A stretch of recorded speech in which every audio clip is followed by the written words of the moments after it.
যদি এমন হতো এই পৃথিবীতে কখনো নারুটো নামে কেউ জন্মায়নি, তার জায়গায় জন্ম নিয়েছিল এক অজানা অলৌকিক সত্তা নারুমা, যে জন্মের সময় মৃত ছিল, কিন্তু কুরামার শক্তি তাকে শুধু বাঁচায়নি, তাকে বদলে দিয়েছিল সম্পূর্ণ অন্য কিছুতে।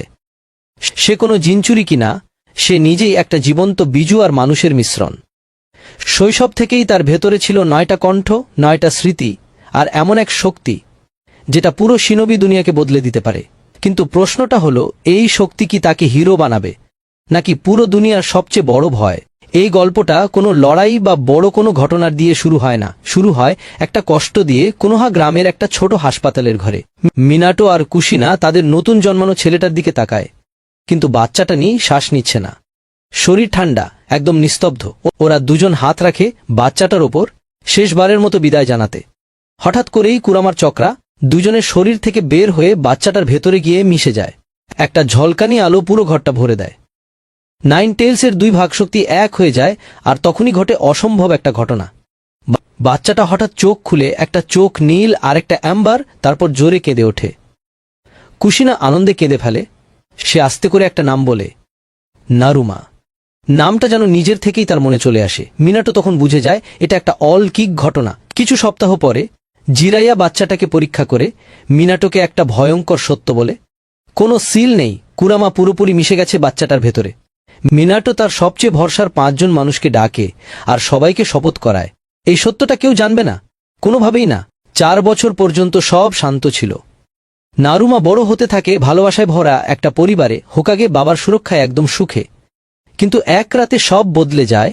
নারুমা স্বপ্ন দেখতে শুরু করে। সে দেখে পৃথিবী একটা বিশাল দানবের চোখ দিয়ে, প্রাচীন যুদ্ধ, আর এক বুড়ো মানুষ যার চোখে অদ্ভুত রিং। পরদিন সকালে মিনাটো দেখে তার ছেলের আঁকা ছবি, এমন একটা দানবের ছবি যা কোনো বাচ্চার জানার কথা না। 6 বছর বয়সে একদিন খেলতে গিয়ে কেউ তাকে ধাক্কা দেয়। হঠাৎ তার ভেতর থেকে ভয়ঙ্কর চক্রার ঢেউ বের হয়। কেউ আহত হয়নি, কিন্তু সবাই একটা আদিম ভয় অনুভব করে। সেই দিন থেকেই নারুমা বুঝে যায় সে আলাদা। তারপর থেকে সে তার ডান চোখটা চুল দিয়ে ঢেকে রাখতে শুরু করে। কুশিনা তখন তাকে শেখাতে শুরু করে উজুমাকি সিলিং আর্টস। এটাই একমাত্র উপায় তার শক্তিকে নিয়ন্ত্রণে আনার। 9 বছর বয়সে নারুমা একাডেমিতে ভর্তি হয়। মিনাটো চায় তার ছেলে যেন স্বাভাবিক একটা শিনোবি জীবন পায়। কিন্তু সমস্যা ছিল, টেকনিকগুলো নারুমার কাছে অদ্ভুত সহজ লাগে। তার শরীর এমন সবকিছু মনে রাখে যা সে কখনো শেখেনি। শিক্ষকরাও ভয় পেয়ে যায়, কিন্তু সাধারণ জুটসু তার সাথে মানায় না। ক্লোন বানালেই ভেঙে যায় অতিরিক্ত চক্রার কারণে। সহজ জুটসু ব্যবহার করলেই পুড়ে যায়। সবাই যখন দূরে থাকে, তখন সাসুকে উচিহা প্রথম এগিয়ে আসে, দয়া থেকে না, কৌতূহল থেকে। হোকাগের ছেলে, অথচ সবচেয়ে অদ্ভুত ছাত্র, এটা তাকে টানে। সেই দিন থেকেই শুরু হয় তাদের প্রতিদ্বন্দ্বিতা, সত্যিকারের কোনো ঘৃণা ছাড়া, শুধু শক্তিশালী হওয়ার লড়াই। গ্র্যাজুয়েশনের পর মিনাটো নিজেই টিম বানায়। নারুমা, শিকামারু আর হিনাতা, তাদের রাখা হয় টিম 3-এ কাকাশি হাটাকের অধীনে। আর সাসুকে যায় অন্য টিমে ইনো আর চোজির সাথে। সে খুশি ছিল না, কিন্তু মিনাটো জানত 2 জন সবচেয়ে শক্তিশালীকে একসাথে রাখা ঠিক না। টিম 3-এর প্রথম মিশন ছিল ল্যান্ড অফ রিভার্সে একটা অদ্ভুত ঘটনা তদন্ত করা। মানুষ আর পশুরা অকারণে ভয় পাচ্ছিল। নারুমা মাটিতে হাত দেয়, আর সঙ্গে সঙ্গে একটা ভিশন আসে, অনেক শত বছর আগে এখানে কুরামা যুদ্ধ করেছিল। আর সেই চক্রার স্মৃতি এখনো মাটির ভেতরে রয়ে গেছে। ট্রান্স থেকে বের হইতেই নারুমা হাঁপাতে হাঁপাতে কিছু জায়গার নাম বলতে শুরু করল। পুরান বিজুদের লুকানোর আস্তানা, হারানো যুদ্ধক্ষেত্র, এইসব জিনিস যেগুলা কোনো স্ক্রোলেই লেখা নাই। এদিকে কোনো হাতে দানজো তার গুপ্তচরদের থেকে খবর পায়। হোকাগের ছেলে একদম সাধারণ কেউ না, সে নিজে থেকেই তদন্ত শুরু করে। মিনাটো চিন্তায় পড়ে যায়। সে রিপোর্ট পায় পৃথিবীর বিভিন্ন জায়গার বিজুরা ধীরে ধীরে ফায়ার কান্ট্রির দিকে আসতেছে। মনে হয় যেন কোনো কিছু তাদের টানতেছে। 3 টেলস ইসবু, যার কোনো জিনচুরি কি নাই, সেও সাগর থেকে তীরের দিকে আসতেছে। তখন মিনাটো বুঝে যায় এই টানের উৎস তার নিজের ছেলে নারুমা। কুশিনা তখন বড় একটা সিদ্ধান্ত নেয়, উজুমাকি ব্যারিয়ার সিল তৈরি করা হয়। পুরা গ্রামের চারপাশে একটা বিশাল সিল নেটওয়ার্ক, যাতে নারুমার চক্রা বাইরের দুনিয়ায় ছড়ায় না। ওদিকে ওয়াটার কান্ট্রির সীমান্তে গিয়ে টিমগুলো মুখোমুখি হয় কিরিশিনোবিদের সাথে, যারা 3 টেলসের পুরান কন্টেনমেন্ট জোন পাহারা দিচ্ছিল। পরিস্থিতি একদম তাড়াতাড়ি খারাপ হয়ে যায়। বিপদের মধ্যে পড়ে নারুমা প্রথমবারের মতো তার ওই প্রথম লেজ অ্যাক্টিভ করে। তার গতি তখন জোনিন লেভেলের উপরে চলে যায়, আর কয়েক সেকেন্ডের মধ্যেই ফাইট শেষ। সাসুকে এটা দেখে ফেলে তার নতুন জাগ্রত শারিঙ্গান দিয়ে, কিন্তু তার চোখ জাগে কষ্টে না, শকে। এই জিনিসটাই সব বদলে দেয়। শেষ পর্যন্ত যুদ্ধটা কূটনৈতিকভাবে মিটে যায়, কিন্তু মিজুকাগে উত্তর চায়। মিনাটো আংশিক সত্য বলে, কিন্তু নিজের ছেলের কথা গোপন রাখে। এই সুযোগটাই নেয় দাঞ্জো। সে ওই হোকাগের অস্ত্র সম্পর্কে তথ্য ফাঁস করে দেয় জোনিন কাউন্সিলে। গ্রাম 2 ভাগে ভাগ হয়ে যায়। তারপর রুটের এক এজেন্ট ওই ভুল করে নারুমাকে সত্যটা বলে দেয়। সে জন্মের সময় মৃত ছিল, আর তার জীবন একটা দানবের চক্রার পার্শ্ব প্রতিক্রিয়া। এই কথা শুনে নারুমা সোজা তার মায়ের কাছে যায়। কুশিনা সব খুলে বলে, কিভাবে সে জন্মেছিল, কিভাবে সে আবার বেঁচে উঠেছিল, আর সবচেয়ে বড় কথা, সে সবসময় তার ছেলে ছিল আর থাকবে। সেই রাতেই নারুমা গ্রাম ছেড়ে চলে যায়। বিশ্বাসঘাতক হিসেবে না, একটা ছেলে হিসেবে যে নিজেকে বোঝার জন্য একা থাকতে চায়। কুশিনা তাকে খুঁজতে দল পাঠাতে চায়, কিন্তু মিনাটো থামায়। যদি আমরা তাকে আটকে রাখি তাহলে আমরা তার কারারক্ষী হয়ে যাব। সমুদ্রের তীরে গিয়ে নারুমার দেখা হয় ইসবুর সাথে। থ্রি টেলস পানির ভেতর থেকে উঠে আসে। নারুমার ভেতরের কুরামাকে অনুভব করে একটা বন্য প্রাণীর মতো থেমে যায়, যেন পরিচিত কিছু সামনে পেয়েছে। তারা কথায় কথা বলে না, চক্রার মাধ্যমে অনুভূতি সরাসরি পৌঁছে যায়। প্রথমবার নারুমা অনুভব করে একটা সত্তার একাকিত্ব, যে 1000 বছর বেঁচে থেকেও একটা বন্ধুও পায়নি। 3 সপ্তাহ পরে নারুমা ফিরে আসে। সে বদলে গেছে, শান্ত, গভীর আর অনেক বেশি বুঝদার। সে বুঝে বিজুরা কোনো অস্ত্র না, ওরা জীবন্ত সত্তা যাদের দুনিয়া ভুলে গেছে। তার অনুপস্থিতিতে ইতাচি দাঞ্জোর সব অপরাধ ফাঁস করে দেয়।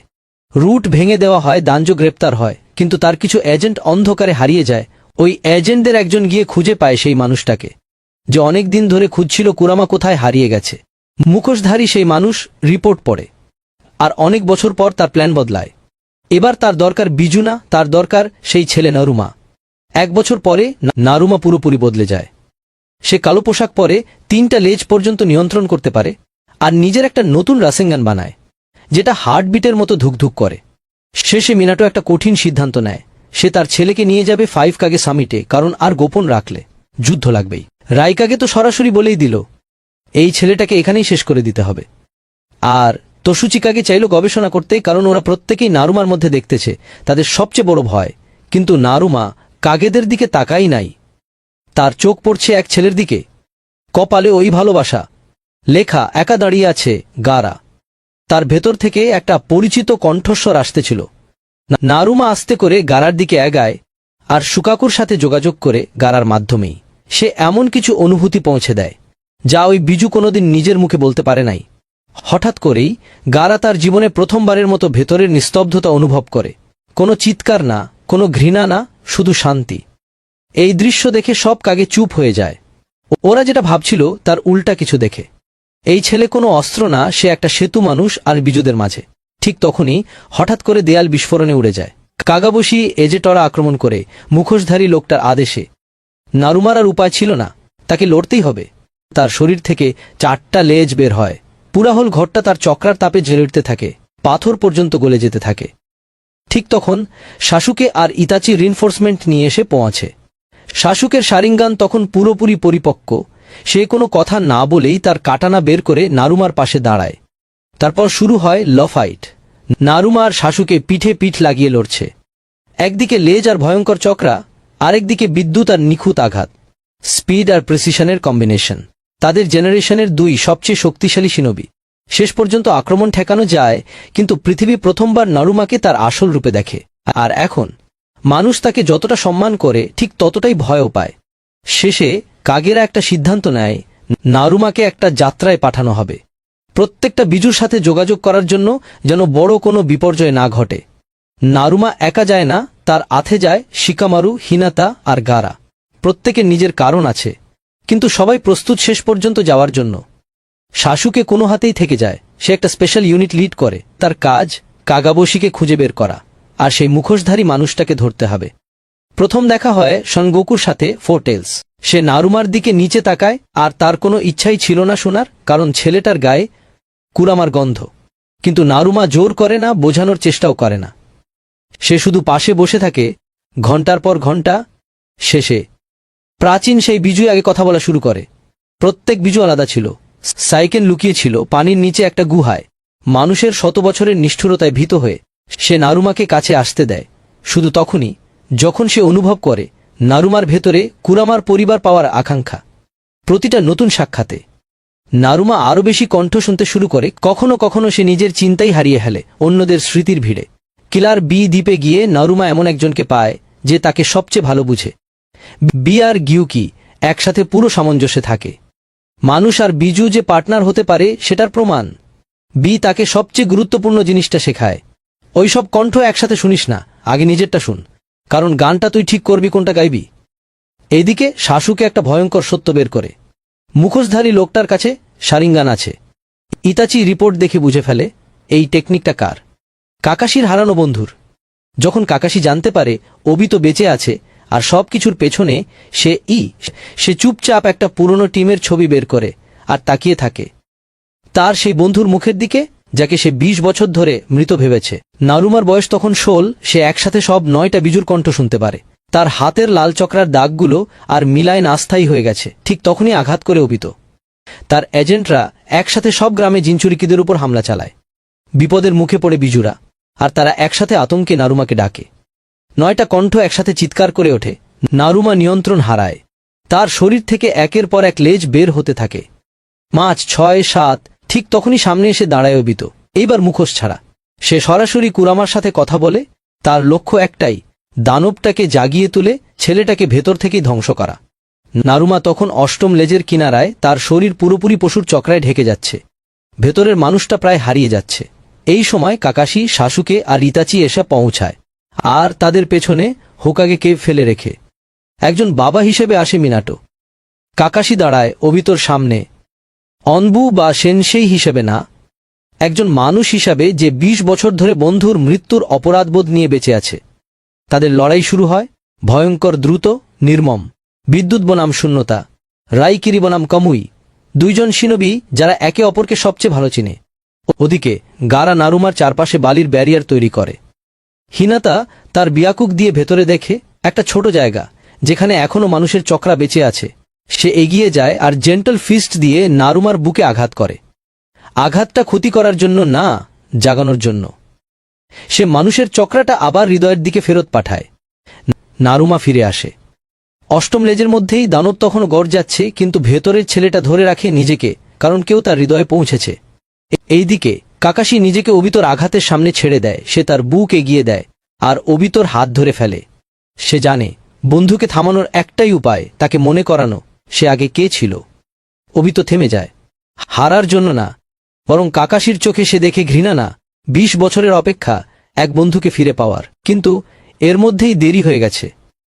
গেডোমাজো স্ট্যাচু, যেটা আগে থেকেই অ্যাক্টিভ করা ছিল, নিজে থেকেই চালু হয়ে যায়।